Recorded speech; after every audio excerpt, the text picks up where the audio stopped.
Hello hello everyone. So last class में हमने पढ़ा था अहोम्स के बारे में कि अहोम्स ने कैसे मुग़ल को और दिल्ली सल्तनत को रेजिस्ट करा, उनका क्या रोल था हमारे इंडियन हिस्ट्री में, उनकी बहादुरी के चर्चे हमने किए थे लास्ट क्लास में। अब हम पढ़ेंगे the rise of the Sikhs, मतलब सिख का जो राइज़ कैसे हुआ, सिख जो कम्युनिटी है, सिख जो रिलीजन हमारे देश में, उनका उत्पत्ति भी आप कह सकते हो, उनकी स्थापना कैसे हुई और इस रिलीजन की स्थापना कैसे हुई, इस्टेब्लिशमेंट कैसे हुआ, और ये कैसे कैसे धीरे धीरे इन्होंने टाइम फ्रेम में राइज़ करा, वो चीज़ हम पढ़ेंगे। ठीक है। सो 15वीं शताब्दी के टाइम में पंजाब में गुरु नानक जी हुआ करते थे, जिन्होंने एक message equality, compassion and the oneness of God का एक मैसेज सब जगह फैलाना शुरू किया। तो उनके मैसेज और उनको जो गुरु नानक देव थे और उनके मैसेज को जो फॉलो करते थे, वही लोग सिख्स कहलाए। एक स्पिरिचुअल मूवमेंट के तौर पे ये शुरू हुआ था सिखिज़्म जो था, जो कि बाद में सिख गुरुज ने इंटॉलरेंस और responded to the growing intolerance and persecutions under some Mughal rulers के परसिक्यूशंस और इंटॉलरेंस जो उनके अंदर थी मुगल्स राजाओं के लिए, तो उनको रिस्पॉन्ड करते धीरे धीरे इन्होंने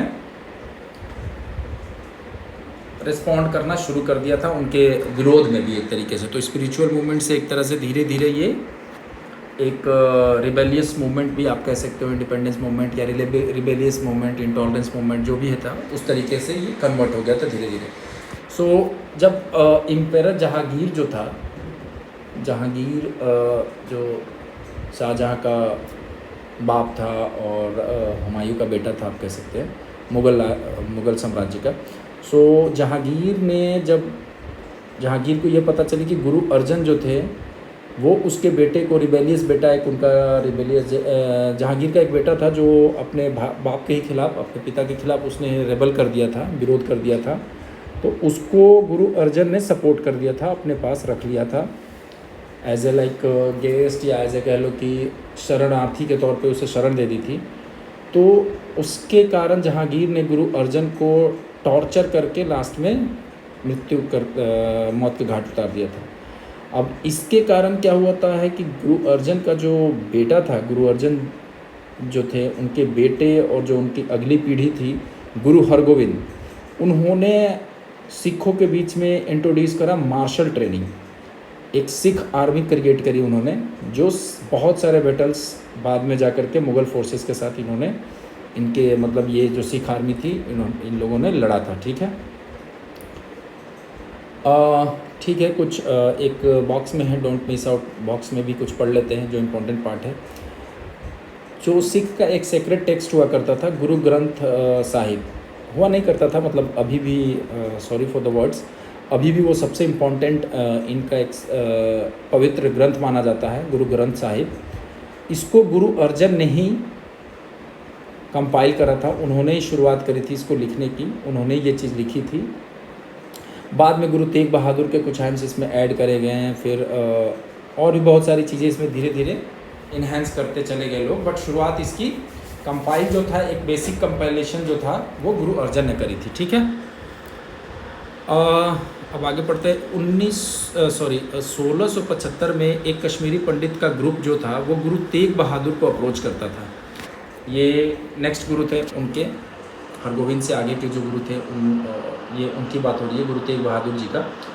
तो उनसे कश्मीरी पंडित ने प्रोटेक्शन मांगा रिलीजियस प्रोसिक्यूशन से। वहाँ पे जो मुगल्स थे, या फिर आप कह सकते हो जो मुस्लिम्स थे, मुस्लिम कम्युनिटी के लोग, वो इन्हें ज़बरदस्ती धर्मांतरण कराने के लिए फ़ोर्स करते थे कश्मीरी पंडित्स को 1675 में।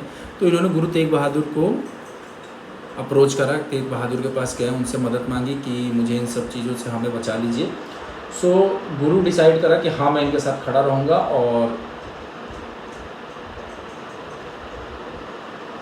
और उस चक्कर में ये जैसे इनको बचाने के क्रम में युद्ध भी हुआ, तो मुग़ल आर्मी ने गुरु जी को पकड़ लिया, गुरु तेग बहादुर को, और उनको अरेस्ट करने के बाद बोला कि आप, औरंगजेब ने इनको बोला कि आप इस्लाम में कन्वर्ट हो जाओ, आप मुस्लिम बन जाओ, इस्लाम कबूल कर लो।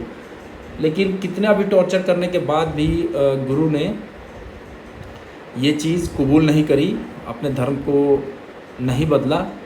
सो एट द एंड और जबकि इनके आंखों के सामने इनके जो डिसिपल्स थे, इनके जो लोग थे गुरु जी के, जो शिष्य वगैरह थे या जो इनके साथ रहते थे, उनको बहुत सारा टॉर्चर किया गया, फिर भी गुरु ने ये चीज़ नहीं एक्सेप्ट करी कि मैं इस्लाम में कन्वर्ट नहीं होऊंगा।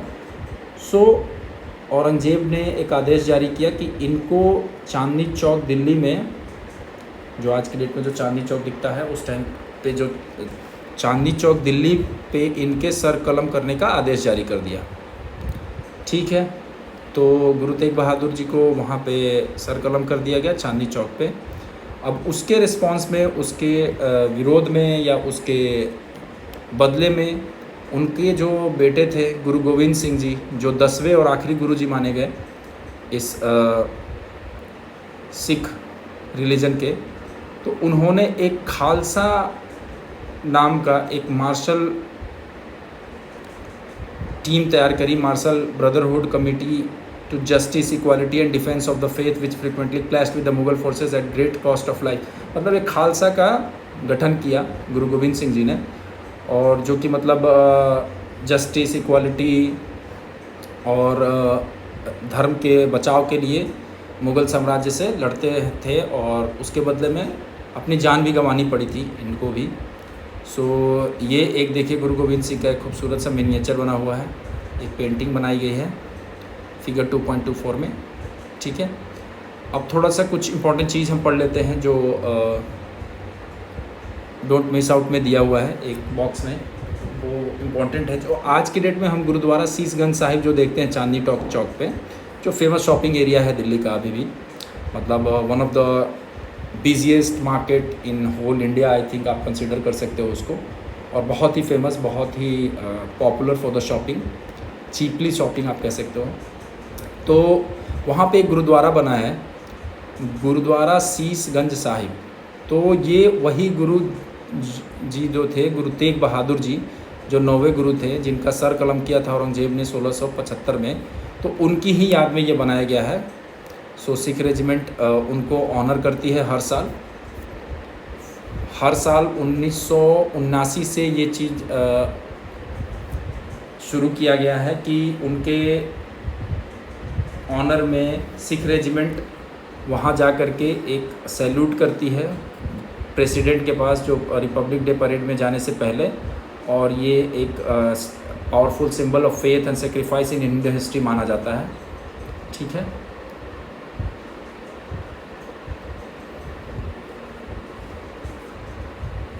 चलिए अब समय के साथ जैसे मुग़ल एम्पायर का भी डिक्लाइन शुरू हुआ, मतलब वो लोग भी धीरे धीरे कमज़ोर होने लगे, ख़ास करके जब मराठाओं ने इन पे ज़्यादा, जब मराठाओं का वर्चस्व बढ़ने लगा, तो मुग़ल का धीरे धीरे डिक्लाइन शुरू हुआ। और औरंगज़ेब के बाद आप कह सकते हो कि मुग़ल में भी कोई वैसा किंग, वैसा रूलर नहीं आया जो अपने एम्पायर को बचा सके या एम्पायर को अच्छे मुकाम पे ले जा सके।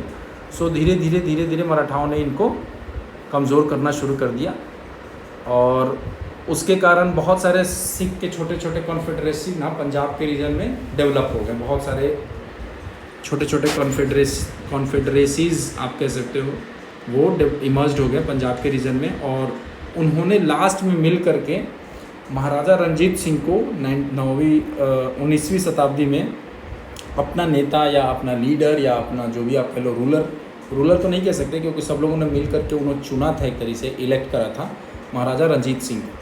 सो रणजीत सिंह एक बहुत ही कुशल मिलिट्री के नॉलेजेबल पर्सन थे, बहुत ही बेहतरीन डिप्लोमेटिक स्किल्स था उनका, और रिलीजियस टॉलरेंस बहुत था उनके अंदर, मतलब कि धर्म के प्रति द्वेष नहीं था उनके अंदर, मतलब सभी धर्मों को वह इज्जत करते थे, रिस्पेक्ट करते थे। सो ये चीज़ महाराज रणजीत सिंह को एक मजबूत सिख एम्पायर बनाने में नॉर्थ वेस्ट इंडिया में एक बहुत, जो कि कश्मीर का भी पार्ट उसमें इंक्लूड आप कर लो, बहुत बड़ा रोल था इनका।